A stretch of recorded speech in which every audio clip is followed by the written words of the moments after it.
अहानबा मक्तदा 795132 समाजन मनाइकाइदगी ओइमितेना मयाम पुनमपो इकोननु खुरुमजरी ngasi yamna nungaiba isai amaga loinana mayamda kudol tamjage mayam pumnopu puna taminasi isai asibu khanbirakpa singdi wangjing sirapur dagi w rajasan wangjing bazar dagi khetri mayum narendra laisangtem togdam dagi thongam ravi khangabok dagi laisam surjit langwai thek dagi mani thoiba yairibok khurom dagi elsa tomba ukhongsang mayai lekai dagi Maibam रोशन कौतादगी MD शरीफ मोइरांगदगी एल विद्याकांता सुरजित मालोमदगी इंद्रमणि नारुपदगी नीलंजोय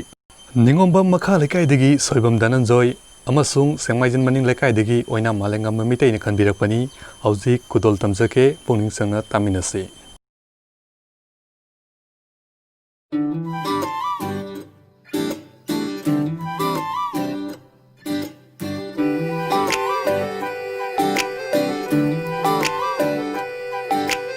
Angouba leichina fijng khanba loi biching sangna tum pagle bli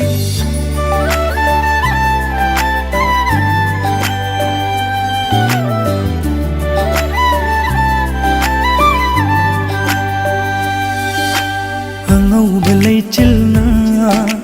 fijng khanba loi biching sangna tum pagle bli ai khoi anigi itobuye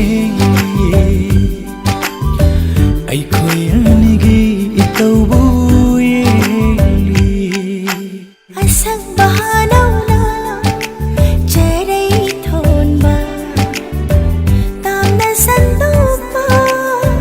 lamhauna family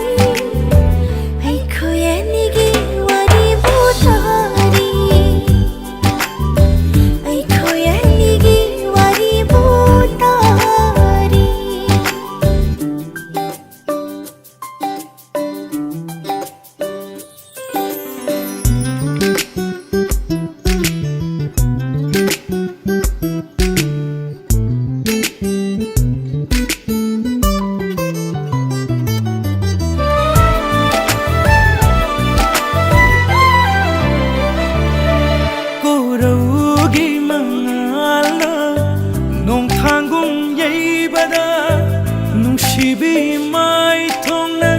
kaya da fajari ba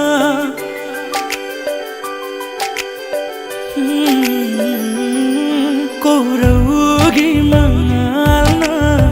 nong thangung yei bada nung shibi mai thong na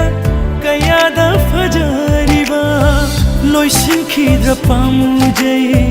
numol hanba mikup se loi sin khidra pamu jai numol hanba mikup se ai khoya nigi